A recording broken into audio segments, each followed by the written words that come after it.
Debbie into her Giordano. Thank you. How you doing, Deb? It's a mouthful, yeah. Yeah, it is. It's for me too. It's a long name. I got to make sure I get the entire thing in there. So You did good. Okay, I can just refer to you as Deb. It's easier. It's easier, yeah. It's good to see you, How Deb. you doing, Todd? Terrific. Good. We're glad folks have tuned in to us here on Channel 26 in Milpitas, where you can watch us Monday, Wednesday, and Fridays, 5:30, I believe, and Saturday and Sunday mornings at 9 a.m. Got it. So, appreciate you tuning in. And Deb, what do you got in store for us today? I do. Actually, it's a guest that you brought, but I'd like to introduce Gerald Cummings. Well, thank you. Very good. And Gerald is an estate planner. So. That's correct. I'm an estate planning attorney. Yeah, so very hot topic, isn't it? Kind of Yeah, especially in this area with the cost of housing and equities. equity and stock options and preservation all those of things. Exactly. Giving. Exactly. Anyway, it's great. Well, thank you very much for taking Well, time thank you out of your for busy day. having me. I You appreciate look it. amazing there. I love that tie, too. Oh, thank you. So we like to, I'll get to jump right in there. We like to start out and know a little bit about our guests, where you grew up, where you were educated, Okay. and what brought you to this area. Sure. Well, what brought me to this area was that I was born in San Mateo Okay. in 1970, and my parents moved down to Sunnyvale in 1973. Lived in Sunnyvale most of my life, other than 4 years I spent down in Santa Barbara, going to UC Santa Barbara. Okay. Moved back, went to law school at Santa Clara. Lived in Arizona for about 2 years, and then have been back in the South Bay ever since, like 1998, 1999, somewhere so around there. What drew you back to the Bay Area, and why do you like living here? Well, I was drawn back because I did not like Arizona. It was too hot, and it was very smoggy, and I just didn't care for it. And my family and friends were here. I just kind of wanted to get back home. Super. Yeah, terrific. Well, it is a great place to live and to work, and so we're glad to have you here with us. Thank you. So now, you're an estate planning attorney. What does that really mean for folks? I mean, how do you help people? What does an estate planning attorney do, and why should someone care about Okay. that? So an estate planning attorney does a number of things, but to really boil it down, it really is, I work with clients to make sure that they have the right people in place that can make decisions for them if they either die or become incapacitated somehow. To make sure that their wishes are put in place as far as who's going to get all their stuff when they're gone, whether it's their kids or grandkids or the next door neighbor or whatever. And Or then the dog. Or the dog. Yeah. I've had clients that have done that. And then ultimately, how old do they want those people to be before they can actually get all the money? Okay. And that's more of an issue with kids and grandkids. Okay. Okay. So how might your company be different than, say, other companies? What might you do that's different? So one thing I've been told by a number of clients and others is that I usually can, not always, but try to explain estate planning concepts without using a whole lot of jargon or legalese, and it just makes people feel a lot more comfortable if they actually can understand what they're doing. Okay. I've worked with a lot of clients that have had plans done by other attorneys, and they come in for me to review it, and when I go through it, they actually have no concept that Of what the they plan did. actually works the way it says that it's supposed to work. Either they tuned out the person, they forgot, or whatever. But Okay. I really like to try to make sure that the client really knows what it is they're doing and the reasons why I'm recommending whatever I happen to recommend. Excellent. Okay. So, one of the reasons I wanted to have you on, you and I were talking a little bit about some of the changes, recent changes that have happened in estate planning law. There's some updates, and in my particular case, I've got kids who are now all over 18, and so from the time that we originally drafted our trust, our situation's changed, and so it was enlightening to hear some of those changes in what's happening in estate planning law, and so maybe you can fill people in. What's new? Sure. Well, so obviously, if family circumstances change, your kids get older, you have grandkids, you have another child, what have you, those are all great times to review your plan, Okay. assuming you have one, Okay. with your Yeah, attorney. sure. But as far as big changes, there's really two that I want to focus on. Okay. The first deals with the estate tax laws. Okay. In the, I believe it was the Tax Cut and Jobs Act of 2018. They raised the amount that you as a person could protect from estate taxes from $5.5 million to a little over 11.2 this year, and it gets adjusted for inflation. Okay. And for a married couple, that meant that you went from being able to protect $11 million from estate taxes to $22,400,000 in estate taxes. Okay. So that's a significant change. Sure. Although if you own property around here locally, that you could easily have that Possibly, but for most people that I deal with, they have the house, they may have their 401ks, and even don't if the get house that. is worth $2 million, they even weren't going to be hitting, the that. $5.5 or $11 million Okay. threshold. But what that means is, in the past, a lot of married couples would do what's known as an A/B trust, and that just simply, it's not simple, but what it says is when one spouse dies, we're going to split everything into Trust A and Trust B. Okay? Trust A is the surviving spouse's half, and they can do whatever they want to with it. Trust B is the dead spouse's half, and the survivor gets to use it. But when the survivor dies, Trust B was irrevocable, and it's going to go to whomever the beneficiaries are, and the surviving spouse couldn't change it. Okay? This type of trust was done because at the time that was the only way as a married couple you could utilize both estate tax credits. Okay? Now that changed in 2012, and then they didn't require that anymore. But now you don't even really need to worry about it, because if the estate tax exemption's, $11.2 million or $22,400,000 for a married couple, there's no need to segregate the estate anymore. So in a married, let me just back up a second. So in a married couple, and one spouse dies, I thought everything went over to the other spouse, and that other spouse could change what those assets can do and where they're going to end up going. You're saying that this can split up then? Yeah, so again, most spouses, if they had their trust done, I'd say 5 or more years ago, it's going to provide that, again, when one spouse dies, everything gets split in half. The survivor has complete control of their half. They get to use the other spouse's half, or Trust B, we'll call it. They can change the assets, so they could sell property and buy property. But what they can't do ultimately is change who that's going to go to. Wow, Okay. I didn't know that. And at the time, again, that was the only way that you could maximize the estate tax credit. It was also, and it is still appropriate if you have children from prior marriages, because Exactly. that way the survivor can't disinherit your kids. Right? Exactly, yeah. Right. However, the big disadvantage to that is anything that goes into this Trust B, when you die, it does not get any kind of The exemption. stepped up tax basis. Uh-huh. Okay, so as you're in real estate, so I know you're familiar with the stepped up basis rules.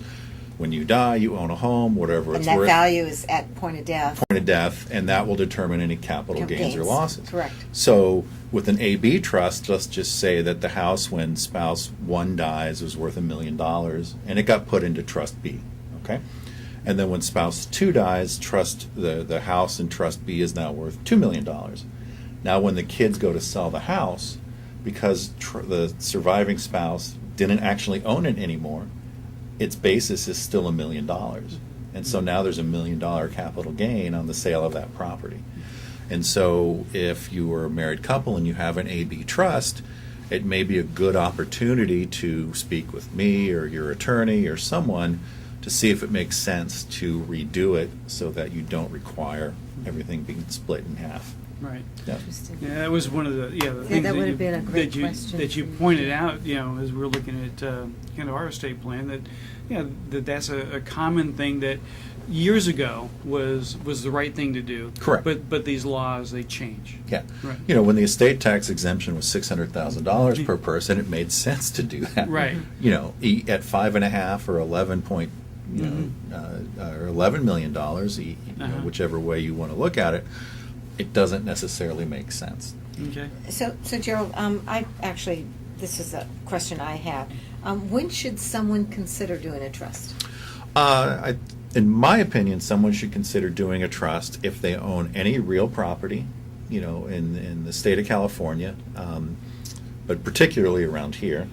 Or if they don't, if their cash assets, their brokerage accounts, I'm not talking about 401ks or IRAs, but an individual brokerage account exceeds $150,000. And the reason for that is what will determine if, when they die, if a probate needs to be filed or not. Okay. So why is that important, whether or not probate's filed? Why is a trust important when it comes to probate? Yeah, so what probate is, it's just simply a court procedure where the court will appoint or confirm the appointment of someone called an administrator, whose job it is to collect everything that you own, pay your bills, and then either distribute everything according to your will, or if you don't have a will, according to laws that California has that says who can inherit from you. The problem with probate is it's expensive. Okay, again, it kicks in once your estate is $150,000 or more. And it takes a long time. Takes a long time. And a $1 million estate, which is very easy to find around here, is going to generate $23,000 in attorney's fees and $23,000 in administrator fees. Now, the administrator, if they're receiving the money, they're going to probably not collect, because why would they pay themselves if they're out of their own pocket? But the attorney is going to collect for sure.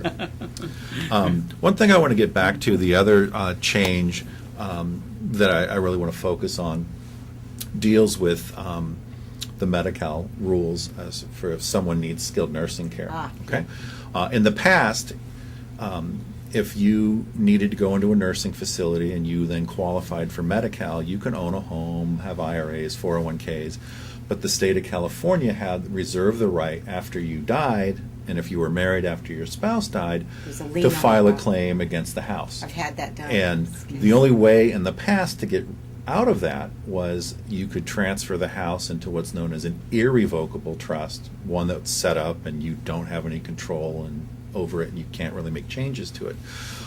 In 2017, Governor Brown signed into law, or actually in 2016, going into effect in 2017, the governor signed a law that said as long as your house, when you die, avoids probate, whether it's in a living trust, joint tenancy, or any asset for that matter, as long as it avoids probate, the state will not assert any claim over that property. So, there is not a need anymore for people that may otherwise be eligible for nursing home care to do, these irrevocable trusts and this type of thing. It still may be appropriate in other circumstances, even for Medi-Cal planning, but you don't need to do it with the house anymore. Interesting. Okay. So you mentioned Medi-Cal planning, and I know you specialize in elder law as well. Are there other considerations for folks who maybe who are aging or have aging parents? Well, I mean, obviously, people always want to stay home as long as possible. And what I always advise clients who's they're concerned about their parents is, if possible, they should always look into long-term care insurance, because that will help you stay at home. But also to encourage the parents to accept help, because a lot of times seniors are going to be so protective of their privacy and their need to be independent that they're going to refuse any assistance, that may be offered by the family or through other people. And in many cases, by refusing the assistance, they're actually accelerating, their trip ultimately to assisted living or a nursing facility. Because maybe they fall, they break a hip, something happens, and maybe if they would have accepted, some part-time caregivers in the house, that would not have happened. So we talked about personal residences. Are rental properties treated any different, investment property, than the personal residence? You mean as far as the trust is estate planning and the trust? No, I mean, if you have rental properties, or in particular properties out of state, you should do a trust and transfer, the assets into the trust, because again, it will avoid probate. Now, if you have rentals, you also may want to do an LLC or some other type of liability avoidance, a corporation, whatever it happens to be. The real issue as far as estate planning is that technically, if you transfer rental properties into a trust, the lender could potentially trigger the due on sale clause. I've never seen that happen. And if you're really concerned, what we would just do is write to the lender prior to recording the deed saying, hey, we've done a living trust. My clients are going to transfer the house into the trust. Here's a copy. You know, is it okay? Experience that problem Yeah, as a well, lender? Or? Actually, more and more lenders now are working proactively with living trusts. We're actually able, in a lot of cases, to be able to have properties that are in trust stay in trust, or when properties purchased, to be able to purchase in Even the name of the trust. During that financing process. Exactly. As long as we have a copy of the trust abstract that describes the powers of the trustees, that they have the legal authority to be able to do that. Lenders are much more accommodating to trusts.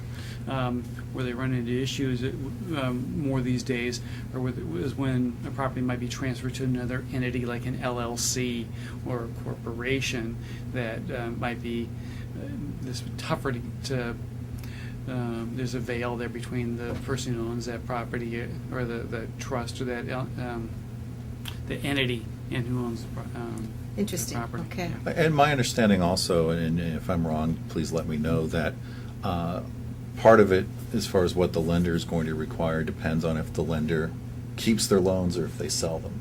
A lender that sells their loans, my understanding is they're more likely to not want to lend if the property's in the trust. They want it to come out first. Mhm. The financing goes Yeah. through, then it can go back in. Yeah. Like I said, more and more lenders are So even- okay. accommodating All right. that now. Fannie and Freddie are fine with that. Learn something new every day. Exactly. That's why we do the show. We all learn something. So Gerald, we talked about, real property and what. Any other tax implications that need to be considered along the road here of tax planning? Sure. And this is planning to some degree, but you also really can't do much about it. And so the other thing that we look at, especially if I'm dealing with, parents and grandparents that have property, is in certain circumstances they can pass their tax rate on to their kids. And so the rule... Due to the Prop 13. Yeah, and Prop 58 and then Prop 60. And so what the rule is that for your personal residence, if you have a parent-child transfer, or in certain circumstances a grandparent-grandchild transfer, but usually that doesn't work, the personal residence will not be reassessed no matter what its value is. So you could have a house that you bought, in the 60s in Menlo Atherton for, whatever, $50,000, and now it's worth $10 million. When that goes to your kids, it's going to be at, probably $2,500 or $3,000 a year in property taxes. Wow. Yeah. Wow, that's a For huge benefit. rental property, for commercial property, the exemption is only up to the first $1 million of assessed value. Anything over that will get reassessed. Oh, okay. Okay. Now, it is $1 million for each parent, so there may be ways that you can set it up so that you can still get $2 million on a rental property, depending on how you structure it. And what I will say is, I know there was a proposition that I think got certified for the 2020 ballot that would eliminate the $1 million exclusion for commercial properties. But I'm not positive if it has been certified or not, so we'll have to keep an eye on that. Okay. Okay. So as you work with families, individuals with these sort of issues, what are some of the challenges that you face? Well, big challenge is if people just don't agree. But generally that comes out after death than before sometimes. I don't know. Yeah. But so that's true. And then another big one is when you have one spouse, and this is really only for married couples, when there's one spouse that wants to do something and the other just doesn't want to be bothered. In those cases, you can do one of two things. You can try to meet with both, or, as I've done in certain cases, just meet with the one that wants to get things done, do a plan just for him or her, and transfer half the house into the trust. And I've done that in certain cases. Wow. Okay. So getting people and families to agree sometimes it sounds like it's a little bit of a challenge. Sometimes, Yes. yes. Sometimes. Yeah. Yeah. Especially with now blended families with, Yeah. having different children from different marriages. Correct. And that I can see where that would produce some problems. And again, that would also be a circumstance where that A/B trust I talked about Yes. would be appropriate, even Appropriate. though there may be issues with I like that capital idea. gains Yeah. taxes. That may be outweighed by The the fair- desire the to make fairness. sure you Yeah. want your kids to get your half and Exactly. not have it go to the stepmom or stepdad. Yeah. Yeah. Yeah, good. Well, they sound like they can be difficult conversations sometimes for folks to have. Yeah, for sure. How do you help people with those sort of conversations then? Just try to be patient Mhm. and, let them tell me what they're feeling, not just try to rush them through the process Okay. and, just make sure they're comfortable before we do anything. Yeah, you Okay. sound like a very patient man, so that'll work. Well, I'll tell my And wife you said that. Oh, you can tell your wife, and we've told his wife too. Okay. Those women are lucky they have these guys. And what rewards do you get? Obviously, you must enjoy what you're doing. Well, yeah, I do enjoy what I'm doing, and the reward really is knowing that I've helped a family, whether it's a married couple, single person, the kids, grandkids, whatever, achieve some amount of peace of mind. Knowing that they've got their wishes now in writing, and things are taken care of, in case the the worst case scenario happens. Yeah, being Okay. prepared. Yeah, exactly. Being Yeah. prepared. Good. Well, it's great to have that peace of mind. As you think about the future, what gives you peace of mind? What are the goals that you have? Well, I mean, again, my goals are really to just keep helping people, and then, at some point, hopefully before the time that I die, to be able to actually retire and, just, enjoy life. Okay. Awesome. So, if folks want to get in contact with you, what is email or Email's phone? probably best. Okay. You wanna- Email is GWC@CummingsLegal,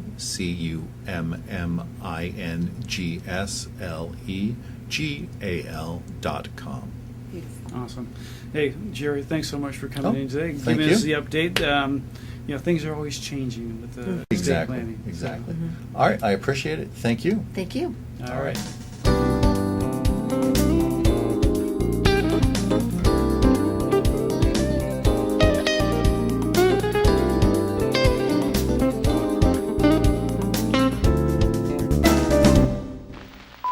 The following is a public service announcement test to determine if you need a fishing license and boat registration before you head out on the water. Let us begin. Are you a pelican? Does this look like your house? Is this your idea of fishing with friends? Do you use your feet as fishing hooks? Are you your own boat? Do you have webbed feet? No, I mean like a... That's the one.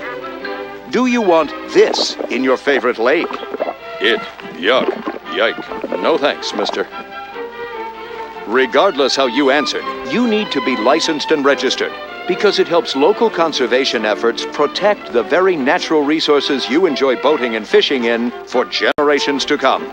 Do your part at takemefishing.org.